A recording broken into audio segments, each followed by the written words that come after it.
Hello everyone, welcome back to Loony Bin. My name is Loony and welcome to Reaction Sunday.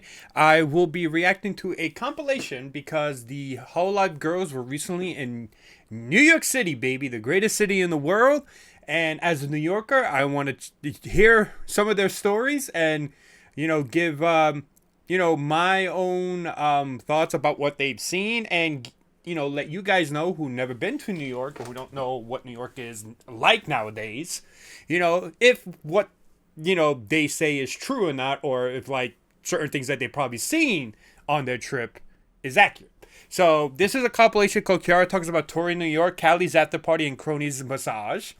It is a compilation by Made of Cherry 2. So definitely go give them subscription, like their videos, watch their content, support them. But this should be fun. And if you have a question about my, if I'm a New Yorker or not, just remember, I'm a Mets fan. You're not. It's like one of those things where, like, you're not a real New Yorker if you don't suffer enough for your sports team. And I suffered more than enough as a Mets fan for over 30 fucking years. So, yeah. Anyway, let's begin. All right, let us start. NYC is so stinky. I had so many of you guys like warning me about. Already, right off the bat. Okay. People say New York is stinky. Okay. Oh, all right. Let me tell you, New York can be stinky. There is a homelessness issue currently going on in New York City. If you take the subway a lot, you will notice this. Specifically where they go to, like, homeless shelters, you will see people who are homeless, who are struggling, right? They are, trying to survive in a city that's just really expensive, right?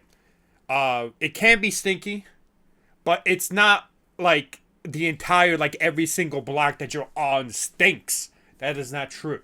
It is a city. Most big cities tend to have some sort of problem, right? Most of cities do. New York is not an exception to that. That being said, the misconception that New York is like this really awful, dreadful, like, stinky place is not necessarily true. It's only true if you constantly feed that information for, like, very specific things or very specific moments that you personally, want to prove that New York City is really stinky. But most of the time, it's fairly normal. It's a fairly normal city. That's just really it. It's expensive as hell, but it's a normal city. Okay, for the most part, it's normal. Okay, I can't lie about that. For the most part, it's normal. It can get kind of weird. How New York is gonna be so bad and everything. It was honestly delightful. The only stinkiness that I have perceived as a very sensitive individual to these kind of things, as I am very straight edge, is a. Let me guess.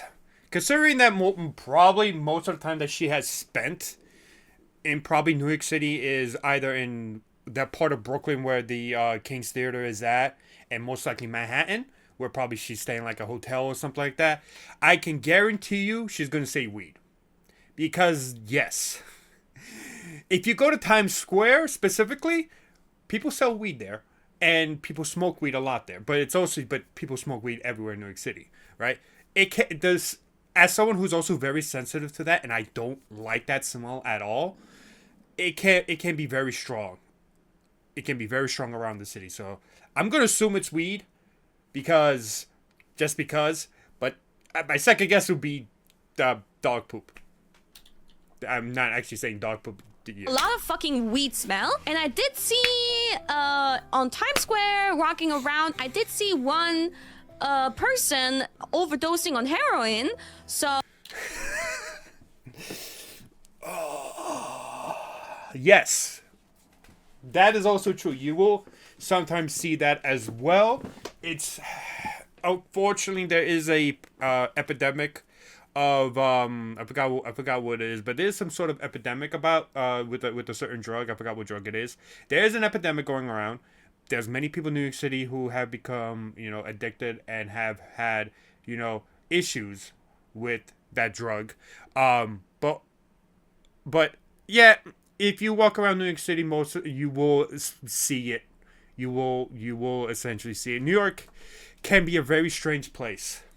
Oh, that's maybe like, that was a little bit shocking, but I was kind of proud how I immediately recognized that that person wasn't drunk, but very much overdosing on shit. So everybody, don't take drugs. Be straight edge like me. Yeah, that's concerning. But Yes, I'm straight edge as fuck too. besides that, like lots of weed. I'm sure it's like legal. Is it legal in New York? I'm sure it's legal It is. there. But I really hate the smell so much. It's legal in New York? Okay. See, but I hate it. I hate it so much. Me too. So I'm with disgusting. But anyway, sorry to anybody in the chat who likes to use weed, have fun. I even used the underground transportation method, and it was clean, and... you. Okay, well, okay. Okay, sorry. What subway did you use? Because most subways are not clean. Okay, well, that is not true. There's specific subways where they actually do take care of it very, very well, but it's a very specific subways because there's subway stations that have like the old train cars that are crap, and then you have other train stations where like it's super clean, like they want to impress people, like, oh, it's not so bad. Look how clean subway stations are. It depends what it is. Mostly in Manhattan, it's mostly clean, but. I don't know if I don't know if I would agree with that though. Not concerning, even though Ame warned me that I shouldn't step too closely to the yellow line because sometimes people push others over just for fun into the tracks. Okay. My God, it's only a minute 30 seconds. I'm already ranting as much as I possibly can. There have been stories of people pushing others into the train track. I don't sometimes randomly, yes. More than likely, they're going through issues, maybe drug-related issues. That is a possible thing that happens, and that's why people, push others into the train track. It can happen. However, it doesn't happen as often as most media portrays it. Does it happen? Yes. I have not experienced any or seen anything like that happen, but I know that it can and it has happened before, but it doesn't happen at the rate people are trying to portray it as. That being said, you should still be very careful on the train station. You should be very careful in the subway. It can be still a very dangerous place, and then you might die, so don't step too close.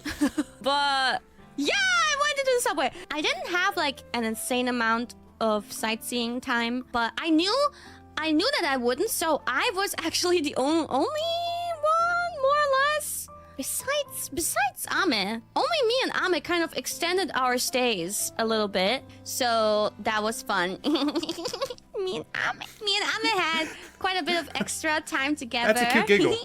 So there on one of the days we did sightseeing with Kelly, Ame, Huamoko, Kiara. Interesting combination. I was surprised that Ame would join our group. I think she just likes me too much. I wasn't sure if she liked me, but she spent so much time with me this time. Aww. So I felt like, where do I start? I have pictures and I actually have videos too. Videos? Nani? Ta-ta-ta-tan! And with this group, we went to... First of all, we went to this beautiful park that I think is quite famous. It's so big! I really wanted to walk...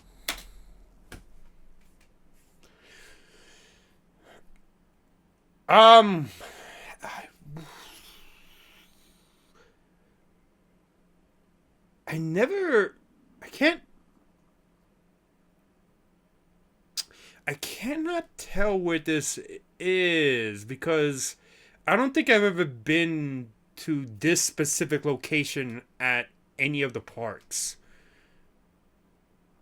Granted, I don't really go to like Central Park a lot. I most of my time going to specific parks is in Prospect Park. But as a New Yorker, you don't tend like if you live in New York, you don't necessarily tend to go to like every single place in New York. Like if you ever ask someone like who literally lives in New York if they ever been to Statue of Liberty or been to the celebration of Times Square, most of us will probably say nope, nah, never. We never been there because we know how like we see the Statue of Liberty all the time, and we know just how like packed Times Square usually gets, right? So we don't usually go. So I just can't for the life of me figure out where this is. That little thing right there. I don't know if you can see my mouse. Yeah, that thing. It reminds me sort of from Prospect Park, but I don't recall ever seeing this view. Also, I don't think there's a big lake like this at Prospect. I think this is Central Park. But I could be wrong. I don't remember, or I've probably never been to this type of section of either parks. But it could be a different park all around. Walk through it, like a lot of it. We spent quite a bit of time here. It's really beautiful. Like this was a beautiful view. There's this huge lake. Yeah, you need a lot of time to see the whole thing, right? But we saw quite a bit of it, I would say. And Ame was like helping. Like Ame was legit our tour guide. She was leading us through the whole thing, and she showed us things that otherwise we probably would have not found. And she did tell me, this is okay to say, she did grow up in some parts of New York, so that's how she was so knowledgeable. She told me, actually not on this day, but she told me so many crazy stories about New York that like also like connections, like not necessarily something that she experienced, but maybe family members experienced. And the whole time she's telling these stories, I'm like, what the fuck? New York definitely has some of the weirdest and strangest stories you will ever possibly hear ever. There's a thing in New York that happens just, it seems like if you hear a story from a New Yorker, most of the time it's probably true, no matter how crazy it sounds. New York just has these wild stories that just make you just like confused as heck, right? I have a few stories like that. It's by far like some of the weirdest things. Like one story I have is that I was heading home from like from a job from Manhattan, and there were two people having sex right in front of the right at the bottom of the steps I usually take to take the subway to home. They were literally at the step. I was just like, okay, and then I just left. I left to go to get into one of the other entrances. It's like those type of stories actually exist in New York. It's wild. Yeah, so typical Ame. It's so crazy. Her stories were so crazy, and that was like honestly better than any tour guide I could have hired. But yeah, she led us pretty confidently through Central Park. So we walked through the. So this is Central Park. Okay. I just never been to this part of Central Park. I've been to Central Park before, just never this part. I don't remember even seeing this view before. Although, no, I've never been here, but I think I've been somewhere else in Central Park where I did see the lake. Park for a while, and there's like a lot of like wide, big spaces, and there's people like picnicking and hanging out, and anywhere you look there's squirrels. There's freaking squirrels everywhere. So do you want to see a squirrel video? Because we saw squirrels everywhere, but at some point we stopped in front of like a fence because we saw a cute squirrel on a tree, and then we were I was like, oh my god, so cute. And then Ame picked up a nut and was seducing the squirrel to come over.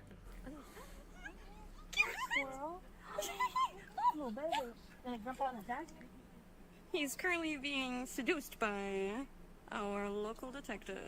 He checked it. He didn't like it. I don't need your acorns. Your acorns got human scent on them. Yeah. So Callie, Squirrels in New York City, there's a lot of them.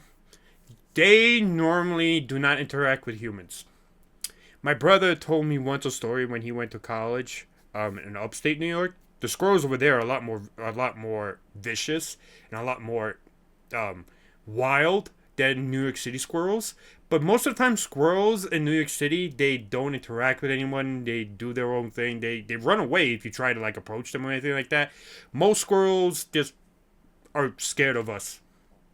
And I do not blame them being scared of New Yorkers. Kelly, I have to say, like, there was like this moment where, okay, we're all back, right? And we're like waiting to go to the after party, and Kelly realizes something behind the scenes and notifies us that there's a problem with our after party venue. And in that moment, I knew. I talked to her about it later, but I knew. I know her pretty well by now. She always, you know, wants to organize things for us, and then so often things will go like wrong for her. Doesn't matter if it's like when it's a stream that she planned and either a solo or a collaboration, and then things just don't go right, or something IRL, you know, like things always seem to kind of go wrong. She's very cursed in that sense. So I knew that the moment she wrote that, like, please wait, like, something's wrong with our venue, I knew that she was probably, like, really stressed and having a breakdown or something, or felt really bad about it. And I was just like, later on, I was like, Kelly, I know how you must have felt in that moment. Don't worry about it, okay? Things turned out really great, and I'm sure you felt really bad when it happened. And I know you, Kelly. Just kind of trying to cheer her up because she... I feel bad. Like, how does she end up in these situations all the time? But she... My advice to anyone, just understand that no matter how much you plan, things cannot always go at, just like you want. You learn that very well when you work in the film industry. You could do a lot of pre-production to prepare for filming. Something will go wrong. Something always goes wrong. You should always prepare for that. Now, understandably, Callie, wasn't expecting anything to go wrong, and that's understandable. Most of the time, people don't expect anything to go wrong. Everyone thinks that it's just going to be smooth sailing, right? But that's one of the things in life that can happen and more than likely will happen, and it's very stressful. Just take a deep breath and take a look at what the problem is. Take a deep breath and just think about what you can do at the moment. Don't worry about like what people will think, or like people be upset if you don't, do what you plan. That you promise all this and then it just doesn't work out. Most people will perfectly understand when things go wrong and, things happen. Right? That's perfectly fine. Just understand what you can do at the present moment to at least getting going much more smoother. That way, things can magically become, something really awesome. The first step is always to take a deep breath and just look at the situation at hand and see what you can do at the moment. Don't try to do something where like it may not work, right? Just see what you can do at the moment and then just take it one step at a time. That's how I learned it, and I think most people will hopefully learn from that as well. Just take a deep breath. Just think what you can do at the moment. She shouldn't feel too bad about it. Like the fact that she always tries to put things together for us. She really tries to please everybody, but yeah, I can understand that. I always try to please everybody whenever I plan some stuff, right? Unfortunately, like I said, things happen, and people will always feel bad when something doesn't go right, and I fully understand that because I feel bad sometimes too. Whenever something I promise or want to do, it just doesn't work out. Most people will be very forgiving. And most people will be, it's okay. You tried, I know this constantly keeps happening, right? But the most important thing is that you at least try to, do something for us, and we greatly appreciate that. Things will go wrong sometimes, and that's okay. But we're really, I think, all grateful that somebody put something together in the first place, because we were all like so occupied with our minds, and it's actually incredible that she can do it because she's already like one of the busiest people among us, and the fact that she still takes time to do stuff like that is amazing. We ended up on one of many New York's beautiful rooftops, and it was so beautiful. Can't believe that this was the emergency choice. Gorgeous. It was such an amazing view. Yes.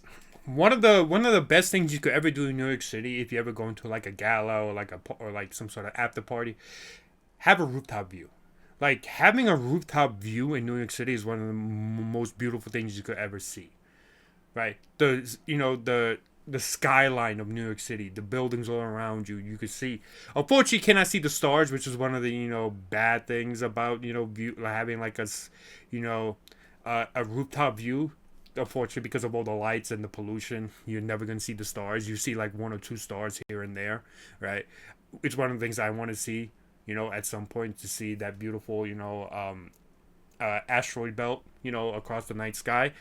But yes, having a rooftop view is amazing, and I highly recommend anyone, if you ever have the opportunity to do so, definitely have a rooftop view party, or just go somewhere to just look at New York City, and just look at everything, because it is a beautiful sight. I feel like, we're not really party people. We're mostly like introverted people, so we weren't like dancing or anything, but they were playing music, and we got drinks, and we got food. Callie got us a huge order of Cane's, which I think she says is her favorite chicken. Okay, Cane's chicken. My God, Cane's chicken is amazing. If you ever have the opportunity to eat Cane's chicken, definitely have it, because whatever they put in that sauce and that chicken, oh, so good. In America, the thing is like she ordered so much more food than we needed, because like we were mostly just like talents and a few managers, and she thought that there would be so much more like staff also coming.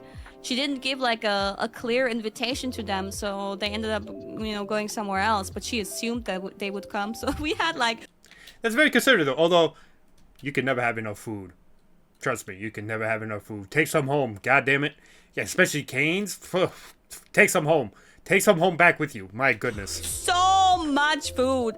Holy shit. Apparently we got like Yago to pay for it in the end. Thank you, Yago. Because first Yago! It was like there was no... This all just happened because of Callie. Like there was no like after party or anything planned from the management side. So thank you, Callie.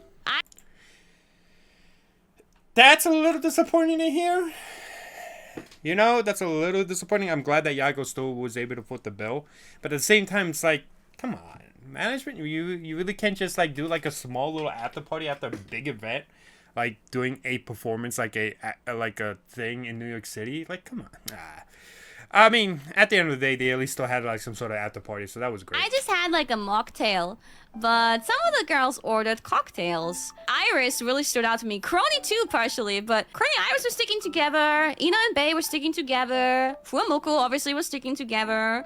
Callie was just kind of everywhere. Yeah, Anemachi and Suisei obviously were sticking together. I was like kind of like sticking with Ame. But I noticed that Iris was... I don't think I ever saw her drunk before. She gets like so talkative, of course, but like she's so smiley. She just won't stop smiling. She's smiling. Oh, she's a happy drunk. She's a happy drunk who's very talkative. Okay. I mean, overall, I guess the word is like tipsy. Like, I don't know what the proper word is. I don't want to. It's not tipsy really, but like I've dealt with a lot of drunk people my entire life. A lot of them get angry and violent sometimes, and a little annoying. Happy drunk is great because most of them they're just happy and they just want to be like those are it's still dealing with a drunk person, but like at the same time it's not as stressful as like someone who's very angry all the time, whenever they're drunk. So it's nice to hear that Iris is one of those happy drunks that like it's not like you're worrying about like them like getting violent or anything like that. Smiling so much when she's drunk. It's so cute. Like she just couldn't stop smiling with an open mouth too. Like she was just so And then she uses her hands way more too. Like her arms and her hands were flailing around. She was so excited to join conversations. Then, Aw. so, at the venue, I got a massage from Crony, right? And that was really nice. She's so good. And I really needed a massage. At the after party, somehow she decides to massage me again. I was like, again? Really? What? And she's like, yeah, lie down there. Because we had like sofas. Sofas. So she's like really serious about it. Because she did say before, like when she first massaged me, she was like, oh, this is really bad. Like, you should lay down for this, actually. So I laid down this time. She was already kind of like... That means that Kiara is incredibly stressed out. Like, her joints are, like, just really, like, tense. Oof. It's a good thing that Crony can do a really good massage. She had alcohol in her body, so maybe it came from that. She was just, like, in the mood. So I lay down, and I'm just like, I feel kind of... she massages me, and I'm like happy, and it goes on for a while, quite long. She really like gets into it, and then after Crowley, don't watch this. After a while, we kind of get up, and it seems to be the end of it, right? But like she's talking to someone. I feel like, oh man, she massaged me so long, and she massaged other people too. And I feel like, maybe somebody needs to massage Crony for once. So I really have nothing to comment on that. I mean, honestly, massages are great. They can, especially if you have a very good massage from someone who's actually really good at them, like an expert. It can either be very painful because depending on if your joints or like your muscles are really tense, it can be very painful. But it can, at the same time, can also be very it can feel good.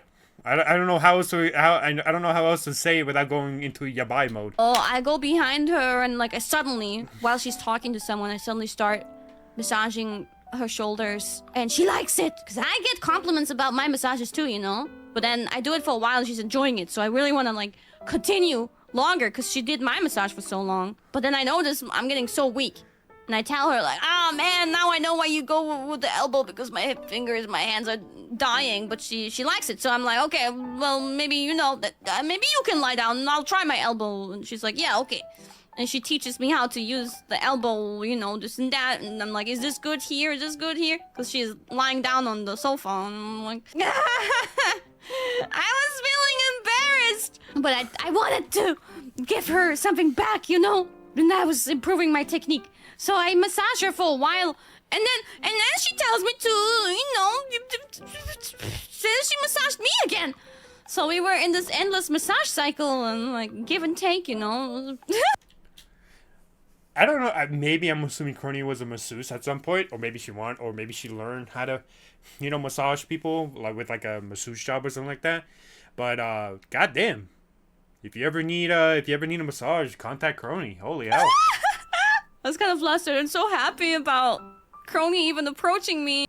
Yeah, I don't know, me and Crony, I feel like we've been getting along forever, but like, it's not like we have a million collabs and a million interactions. I just feel like, when we played Diablo and so on, like, we did get along, but then at the same time, like, she's this cool type of person, So I'm like, I don't know if she really likes me, or if this is just business, I don't know.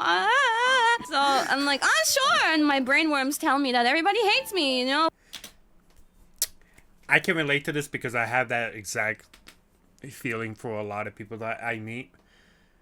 I have this self-conscious thing where I feel like I'm annoying as heck. And for a long time, I always felt like it was a burden to a lot of people. I'm still dealing with it even today, with that kind of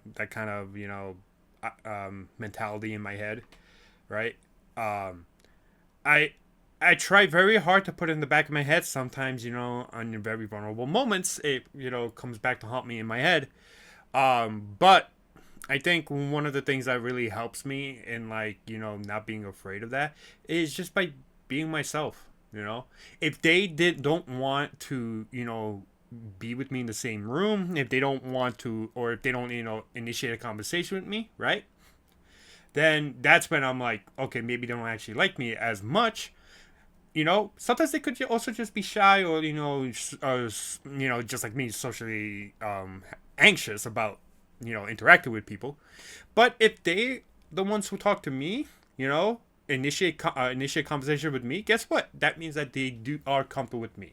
They don't find me that annoying. Like, even when I'm making YouTube content or whenever I'm streaming, I do sometimes feel that kind of, like, oh, I think people are not, watching me because my voice is annoying, or stuff like that, But I think at some point, some people always find out that it's okay, Not everyone's gonna like you. Not everyone's gonna, you can't please everybody in life. But cherish the moments and cherish the people who do want to at least have you around. Even if it's something as simple as them just starting a conversation with you, right? Be happy that they are, because that means they enjoy your company and that they want to be there with you, right? Just don't be weird about it. I think that's just the general consensus. Just don't be strange and weird about it. Oh, I'm not sure. But then after all this massaging, like at the end of the day or the evening, like, when we say goodbyes and good nights to each other, she's like, let's collab again sometime. And I'm like, ugh. And I like I try not to cry because I'm kind of like feeling so touched that like she wants to collab with me. What? Trying to... Yeah. Also, another point to it, sometimes it's really all just in your head.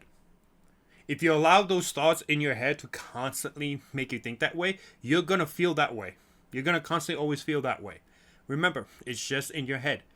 You overthink things. Sometimes people overthink things. That's, I think that's really normal in a lot of people, right? Just understand that just because what you think in your head, someone thinks of you, doesn't necessarily mean it's true. If you ever have doubts, you could easily just talk to somebody or talk to that person and see if they like, if what you're thinking is just nothing but just random BS in your head that you're trying to you're trying to gaslight yourself into believing that this person doesn't really like you, right? At the end of the day, just talk to people. It can be hard. I struggle with it still, social anxiety, right? But conversation always helps out in situations like this. And to not cry, really. And she's like, what's wrong? And I'm like, I don't know, like, I'm just really happy that you like me. So then she's like, what do you mean? I don't know, like, I feel like, I don't know, maybe there's no reason because we do get along, like, the times when we did, like, collab, but I'm generally, like, I'm really, like, not sure. Like, sometimes people like me, so, and then when you ask me directly, I'm just so happy about it. She was so sweet. I'm gonna cry now. There was one time in the after party where I noticed Callie separated herself from the groups and set herself alone onto one of the sofas, but like not in a sad way. She like sits down with this smile, this content, just happy, satisfied smile. Aww. She sits down with her arms like spread over the top of the couch and the sofa, and then her legs also spread, and she just like so it's basically like life is good, I'm glad everything worked out. That's essentially what Callie was probably thinking at that point. Like, she had issues, there were problems happening with the after party, but then it worked out all in the end. And I think at that point it's just like everything's all right, life is great. Like leans back and just smiles, and I'm observing her, and I'm noticing, I'm like, she's happy. And I noticed though that like she looks to me like one of these like rich rappers, just like being cool. What? So I go over to her and I'm like, you look to me like one of those rappers. I felt like you needed a bitch by your side. Sit down next to her, because she's like kind of man-spreading. And her arms, like, also spread, like, straight to the side. feels like she needs a lady around her. So I sat down. I'm like, I felt like you needed a bitch by your side. And I wanted to lend her company. She didn't seem like sad about sitting alone in that moment. She chose to sit alone in that moment and take it in. But I felt like, you know, I've been like bonding a lot with Callie, and I wanted to like be by her side. I was like, Callie, let me sit next to you. Let me be your bitch. I don't know, this whole experience, I feel like we all bonded so much in these few days. It's this special feeling that is hard to describe and hard to recreate, and something that only we understand. We grew closer as a branch, and we had a great time together. I didn't want just for the next video that I could see like a few videos that would be interesting to watch. Overall, you know, the first half of this was mostly the experience with New York. But it is a great thing to see like them bonding much again, you know, have a much stronger bond with that trip to New York. It's like it's very similar to like, you know, in those good old, you know, Hollywood movies where like when everything goes right, you know, especially in New York City, you look around and you're like, you know what, life is good. You know, it was similar to that. You know, after through everything you went through, after all the, you know, issues that occurred with dealing with the after party stuff, it just all felt like, you know what, it all worked out in the end. My life is great. I love all my friends here, everyone here in Hololive, and at the end of the day, it was a wonderful day. That's what, you know, that's how I felt like it was like an actual Hollywood movie. So that was fantastic. I'm happy for Callie. I'm happy for everybody. They were able to experience New York City. Of course, you know, everyone's New York City experience is going to be different. And they haven't really experienced the very, I don't want to say dark side because it's not, the very, strange side of New York City. Like, I know she saw someone who was overdosed on drugs and stuff like that too, which is essentially a, you know, a scary and sad side of New York City. But at the same time, it's like, I'm glad they had a wonderful experience in New York City, and hopefully they could do this again. This time, hopefully I could get fucking tickets. Sorry, I'm so mad I couldn't get the tickets. I even tried doing it on stream. God damn it. Anyway, I'm glad they all had fun. But thank you so much for watching my reaction, and hopefully you enjoyed it. And I'll talk to you guys later, and I'll see you on the next reaction day on Wednesday. So thank you so much, and have a great rest of your day. Bye-bye.